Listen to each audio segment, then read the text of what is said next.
Hello everyone, welcome to Start Tech. In today's video, we are going to discuss how driver and executor memory calculation can be done in a Spark job. So this question may be asked can you write a Spark submit command given a scenario that you have a 6 node of cluster having 16 cores having 64 GB of RAM. So this parameter might change in an interview question, but the question may be like this, and they would consider like how you are calculating these three parameter, basically number of executor core and executor memory. So we'll discuss how we can do that. So for this, it is possible doing a Spark submit. Through a Spark submit, we pass all these parameter. Also through a static allocation or a dynamic allocation.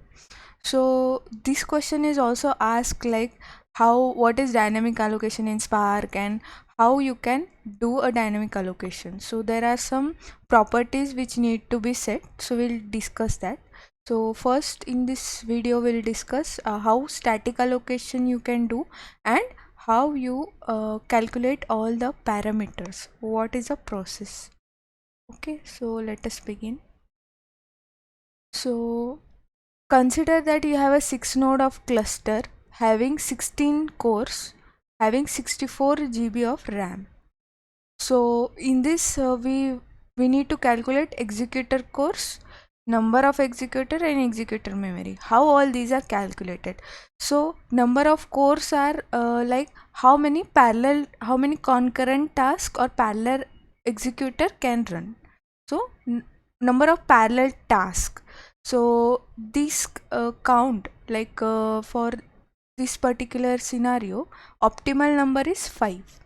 So how we have, you can ask the question like how we have calculated this 5. 5 is calculated by dividing the number of cores. So optimal number is around 5 for this scenario. So number of executors. So how we'll calculate the number of executors? So we have 16 cores. So we'll leave one core for yarn and Hadoop daemons. So we have total of 15 cores. 15 cores. Okay, so 15 cores. Now we'll calculate executor, number of executor per node. So as we have 6 node, we'll have per node how many executors. So that calculation will be number of cores. So we have 15 divided by executor cores. So that is 3.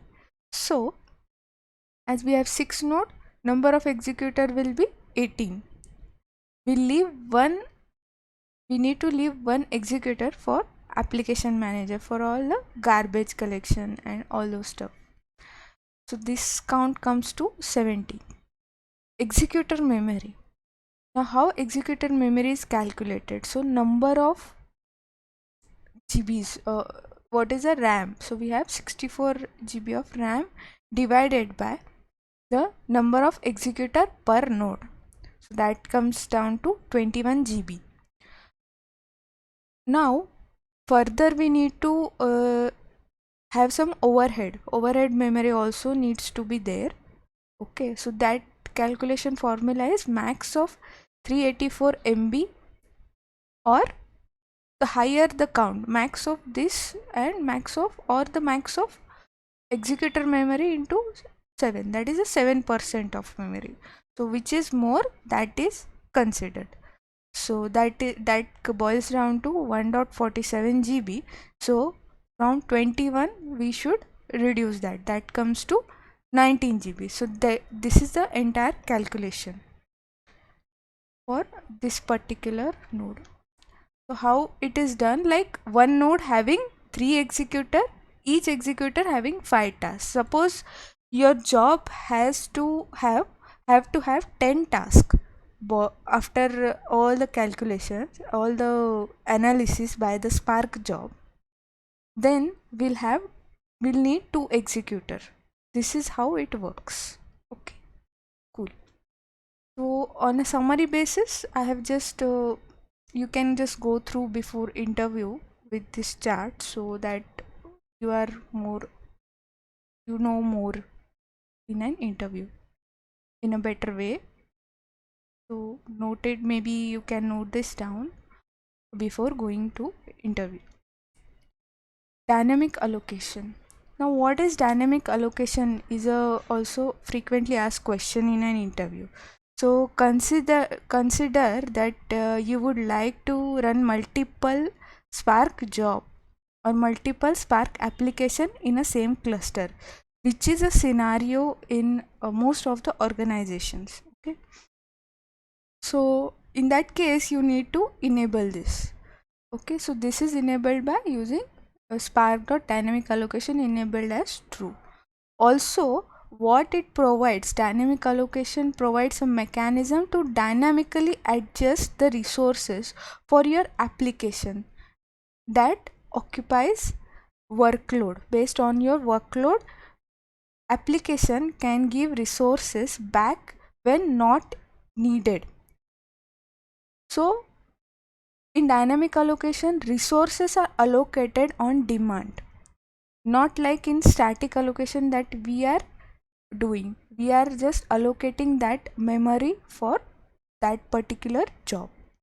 So it is a better way than the static way. So what all configurations you need to set up? You need to enable this first of all. Also, you need to specify the minimum number of executor and maximum number of executor. Okay, also you need to set up the timeout basis on how much time it should wait. Okay, for it to execute pending task timeout. So based on that, it would provide the executor on request. It will increase exponentially from its usage. Suppose that we have one executor in the first round and it requires more, then exponentially addition is done to the executors. That is why it is important to enable, and also you need to set up how many minimum and maximum depending on the workload. So I hope you understood the both the static and dynamic allocation, how it is done. And also not in a specific interview, but while working in a production environment or working also, you need to understand that why you have set up these parameters as this. There are cases in a practical scenario like admin may ask you like why you have set these number, that is why other jobs are affecting. So based on standpoint of interview as well as practical scenario, you need to understand this, how it is set and why it is set. I hope you got some information today about static and dynamic allocation and how it is done. Thank you for watching this video. Also do comment down like what more topics you would like to discuss in this channel. So thank you very much, and please do consider subscribing if you like the content. Thank you and bye bye.